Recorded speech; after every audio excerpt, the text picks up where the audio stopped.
Bonjour, donc je reviens vers vous comme convenu et en fait au fur et à mesure que je relis ce récapitulatif prophétique que nous avions écrit mon époux et moi en 2017, eh bien je me dis à quoi ça sert Seigneur parce que véritablement nous sommes en plein dedans. Alors je vais juste vous partager encore une capsule pour vous dire un peu ce que mon époux avait écrit à l'époque. Donc il expliquait ce qu'il avait eu une vision, en fait il voyait des soldats assis. Et ces soldats n'avaient pas d'armes. Et il y en a un qui cuisait un œuf dans son casque, un autre qui recousait sa chaussette, et d'autres qui jouaient aux cartes. Et puis d'un seul coup, il a vu comme une caméra qui se tournerait, quoi, et il y avait une dune.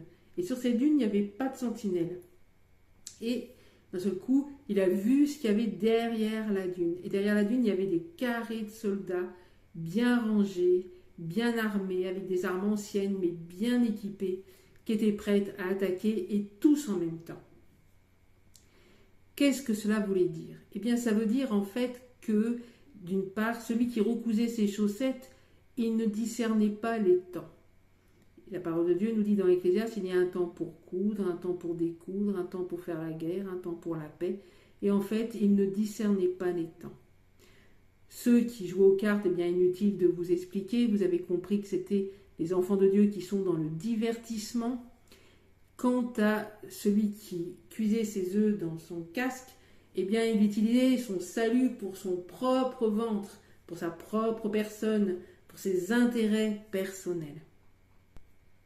Puis, comme je vous le disais, il n'y avait pas de sentinelle sur la dune. Et qu'est-ce que ça veut dire pour nous aujourd'hui? Eh bien, ça veut dire en fait que l'Église s'était passée des sentinelles, c'est-à-dire s'était passée de la voix prophétique. Malheureusement, les sentinelles, la voix prophétique est souvent considérée comme dérangeante par l'Église. Et le message qui est donné de la part de ces sentinelles est souvent tourné en dérision. Et donc, nous avons besoin de changer de façon de penser, de changer de comportement et d'écouter la voix prophétique lorsqu'elle nous annonce des choses, annonce des directives de la part de Dieu, afin de savoir quelles sont les stratégies de Dieu pour notre pays, pour notre ville, pour notre propre vie. Est-ce que nous sommes dans un de ces cas de figure? Si oui, il est encore temps, je pense, de nous ressaisir et de nous plonger, de nous enraciner véritablement dans la parole de Dieu qui est l'épée de l'esprit, qui va nous permettre de tenir ferme dans les temps difficiles dans lesquels nous entrons.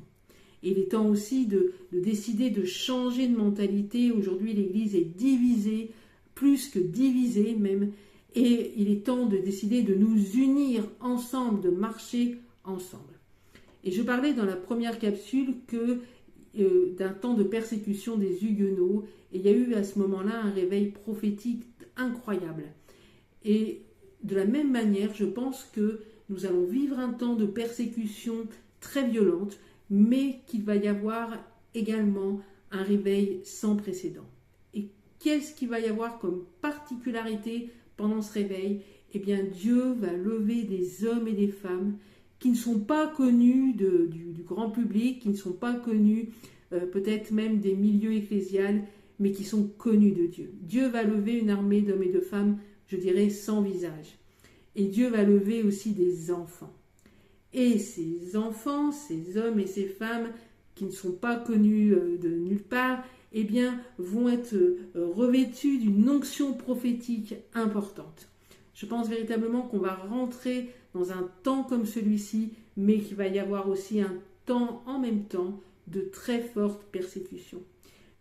La question à se poser, c'est si aujourd'hui je suis dans le divertissement, si j'utilise mon salut pour mon propre ventre, si je ne discerne pas les temps, c'est le temps pour moi véritablement de me réveiller et de changer de mentalité, de changer de comportement et de décider de me consacrer à Jésus afin d'être enrôlé dans cette armée des temps de la fin que Dieu est en train de lever. Et je veux déclarer au nom de Jésus que tu en feras partie. Je te souhaite une excellente fin de journée et je te dis à bientôt. N'hésite pas à commenter, n'hésite pas à partager, n'hésite pas également à poser tes questions si tu le souhaites.